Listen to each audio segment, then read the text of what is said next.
नमस्कार सर, मैं शिवदयाल पटेल।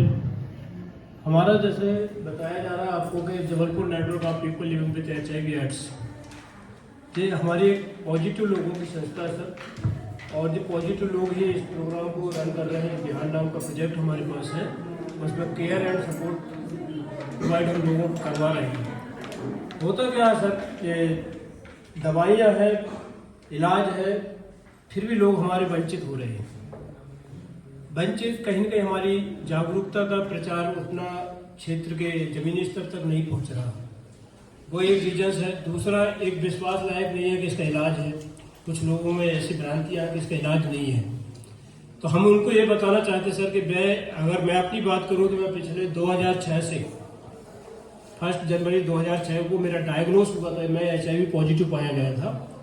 और उसी समय से मैंने कुछ, उस समय हमारे पास ART सेंटर नहीं हुआ करता था सर। मैं बाजार से परचेसिंग करके दवाइयाँ 6 से 7 हज़ार रुपये महीने की आती थी उस समय, तो मैं परचेसिंग करके खाता था। फिर 2006 में ही अक्टूबर के टाइम में ART ओपन हुआ हमारा।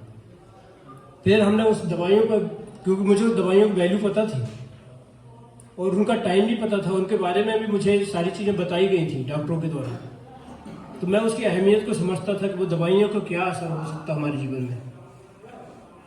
तो उसी विश्वास को बढ़ाने के लिए हम लोगों ने निरंतर हम अपने आप को डिस्क्लोज करके रखे हुए हैं, क्योंकि ऐसे लोग आए मिले, क्यों आप लोग दवाइयाँ छोड़ रहे हैं, क्यों आप लोगों को दवाइयों से फायदा नहीं हो पा रहा, आप हमसे मिले, हम बताएंगे उनकी क्या वैल्यूज हैं दवाइयों के। अगर आपको फ्री समझ में आ रहा है तो फ्री में ऐसा ट्रीटमेंट नहीं है कि हम आपको 1 महीना हम करके, जो कुछ लोग होते हैं RSD के दवाइयाँ नहीं खाना चाहते, हमारा उनको सीधा मोटिव रहता है कि एक बार आप बाजार से परचेज करके खाइए। अगर जो दवाइयाँ अगर सही नहीं है आपकी, एक बार बाजार से परचेज, तो बाजार में आज भी उस दवाइयों का रेट सर 2 से 3 हज़ार रुपये के बीच में कॉस्ट है। जो मंथली हम लोगों को दवाइयाँ free of cost ART centre से मिलती है, डॉक्टर भी एडमिट करते हैं। तो हम उसके विश्वास को बहाल कर रहे हैं सर कि हमारे साथ आज भी लगभग हमसे जो जुड़े हुए लोग हैं 4000 के आसपास, हम उनसे जुड़ के काउंसलिंग लेके हमसे बातचीत करके दवाइयों का सेवन कर रहा हूँ। निरंतर सेवाओं में अपने बने हुए हैं। तो कहीं ना कहीं दवाइयों के विश्वास को बढ़ाने के लिए हम लोगों की एक जो ऑर्गेनाइजेशन है वो बहुत अच्छा प्लेटफॉर्म दिया हुआ है। दूसरा सर, जो HIV की, जैसे हम आपके सामने, मैं एज ए डिस्क्लोजर की बात करूँ तो मैं बात कर रहा हूँ, आप लोगों से रख पा रहा हूँ, लेकिन कम्युनिटी में ये स्थिति नहीं है सर कि लोग अपने बारे में बता पाए। चौपाल में बात नहीं कर सकते, सुनने में अगर किसी को पता चल गया तो दूर से टेढ़ी नजर से देखा जाता है। ये समाज का सिनेरियो है जो हम देख रहे हैं। तो कहीं ना कहीं हमें आपसे सिर्फ ये अपेक्षा रखते हैं सर कि आप एज ए टेक्निकल टीम की तरह आप लोग काम कर रहे हैं, तो छोटी से छोटी बात भी उसके बारे में आपको पता रहे कि कैसे उसको हम ट्रीट कर सकते हैं, कहाँ उसको इलाज दे सकते हैं, कहाँ इनकी विश्वसनीयता को बढ़ाया जा सकता है, कहाँ कॉन्फिडेंशियल मैटर है तो हम उनको बताया कि अपने अंदर में रख सकते हैं। अगर ट्रीटमेंट की बात आती है तो उनको ट्रीटमेंट में उसको किस तरफ से जाना है और किस तरह की दवाइयाँ उसको मिले, ऐसा हमारा उसको हम आपसे अपेक्षा रखते हैं, क्योंकि कहीं ना कहीं आप स्वास्थ्य के क्षेत्र में काम कर ही रहे हैं। तो ऐसी कंडीशनें भी हैं। तो दवाइयों से सर जो फायदा है, मैं आज अपने आप को बोलूँ तो 16 साल से मैं निरंतर दवाइयाँ खा रहा हूँ, वो भी फर्स्ट लाइन पर। अभी मेरा सेकंड लाइन कन्वर्ट नहीं है, थर्ड लाइन भी हमारे पास अवेलेबल है दवाइयाँ, लेकिन अभी तक मैं रेगुलर एज ए अडरनेंस लेवल जो मेरा है, उस अडरनेंस लेवल को लेके अगर मैं अपनी बात करूँ तो 16 साल आज मेरे सामने जो रजिस्टर्ड हुए थे उस समय तक, उनमें से काफ़ी लोग मेरे साथ छोड़ चुके हैं। तो कहीं ना कहीं वो एक अटेंडेंस लेवल भी हमारे को डिस्टर्ब करता है। अगर हम उसको टाइमली नहीं यूज करेंगे, जो दवाइयों का टाइम बनाया है उससे आगे पीछे हम अगर दवाइयाँ खाना चालू करेंगे, वो भी हमारे बॉडी के अंदर रेजिस्टेंस पावर डेवलप करने में सहयोगी करेगा। वो अगर मेंटेन नहीं रखेंगे अटेंडेंस लेवल, तो अगर अटेंडेंस लेवल हम बराबर रखें सर, तो दवाइयों और हमारा खान पान, सेहत का जो दैनिक दिनचर्या है, उनको रोटेशन में भी हमें रखना पड़ेगा। तो कहीं ना कहीं हमारा सीधा सही है कि हम लोगों को जो प्रोग्राम के माध्यम से बता रहे हैं, अपने आप को भी बता रहे, प्रेजेंट कर रहे हैं कि कहीं कहीं एक कहते हैं साथी देख के साथी खड़ा होता है, उस सिनेरियो में हम काम कर रहे हैं। और हमारी थीम इसके जो HIV एड्स के ऊपर जो कार्यक्रम बनाया गया है, तो इसके पीछे हम यही बात रखते हैं कि सर आप लोगों के पास बहुत से क्लाइंट्स ऐसे आएंगे जिनको HIV सिम्टम्स रहेगा, और बेसिक तो डायग्नोस के बाद ही आप लोगों को डिस्क्लोज हो जाता है। तो हमें उसको ट्रीटमेंट के दौरान कैसे उसको ट्रीट करना है, कहाँ उसको गाइड करना है, कहाँ उसकी ज़रूरत है, कैसे काउंसलिंग की ज़रूरत है। कई बार एकांत में चला जाता है, जब पता चलता सर तो वो अपने आप को विश्वास नहीं करता कि मैं HIV डायग्नोज मुझे कैसे हो गया है। वो खुद अनेक सेल्फ स्टिग्मा में चला जाता है, स्वयं से भेदभाव, मेरे बारे में कुछ जाने ना, मुझे कुछ पता ना रहा। और ब्रिलियंटली उन लोगों को कहेंगे जिन्होंने हमको भी मोटिवेट किया और ऐसे लोगों के कार्यक्रम के लिए, प्रोग्राम के लिए हमको आगे लाया, हम लोगों को भी तहे दिल से धन्यवाद। और धन्यवाद तो हम उन लोगों को भी देंगे सर जिन्होंने हमारे लिए जीवन रक्षा इतना बड़ा प्रोग्राम बनाया है, जहाँ में आज भी पूरे ओवरऑल अगर इंडिया के लेवल में बात करें तो 18 से 20 लाख लोग निरंतर दवाइयों से जुड़े हुए हैं।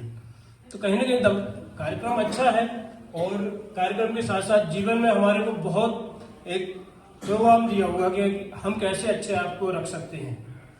जो हमारे उसको है दवाइयों को 2 साल अगर आप ज़्यादा वीकनेस में चले गए, जैसे अपना अब स्टेटस की बारे में बात की जाती तो कंपलसरी हमें जब तक अपना स्टेटस पता नहीं होगा तो दवाइयों का असर हम कुछ भी नहीं कर पाएंगे। समय से हमारी जांच हो जाए, समय से अगर जरा सा भी ऐसा कुछ लग रहा है कि इसके साथ ऐसे लक्षण हो सकते हैं तो उसको टेस्टिंग के लिए आप रेफर करें, तो ताकि उसके समय पर उसकी डायग्नोस हो जाए। वो चीज़ नहीं है तो अच्छी बात है, अच्छा इलाज, दूसरा इलाज में हमारा मन लगा रहे।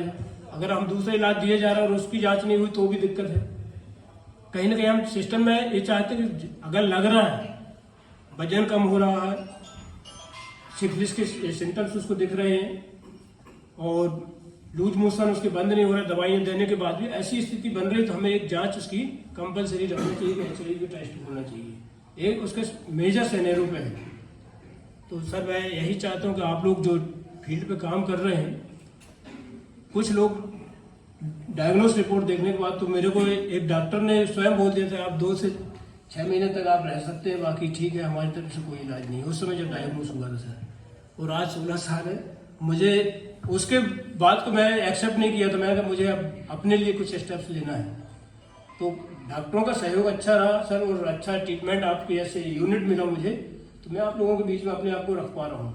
तो कहीं ना कहीं हमें ऐसे और लोगों के लिए भी अगर हम अच्छी बातचीत रखेंगे, अच्छे व्यवहार से बातचीत रखेंगे, काउंसलिंग के माध्यम से, और हमारे व्यवहारिक तर्म उसमें आएगा, उसको बेहतर केयरिंग की, तो अच्छा है कि वो जीवन पूरा 15 से 20 साल में अभी अपने आप को रखा हो तो ऐसा वो भी देख जा सकता है। HIV मीन्स मतलब उस समय मेरा भी सिनेरियो ये था कि सब कुछ खत्म हो गया, लेकिन ऐसा नहीं था। कहीं ना कहीं मेरी सोच ये थी कि मैं अपने लिए तो ठीक है जी रहा हूँ, लेकिन आप अपनों के लिए भी जीना चालू करूँगा।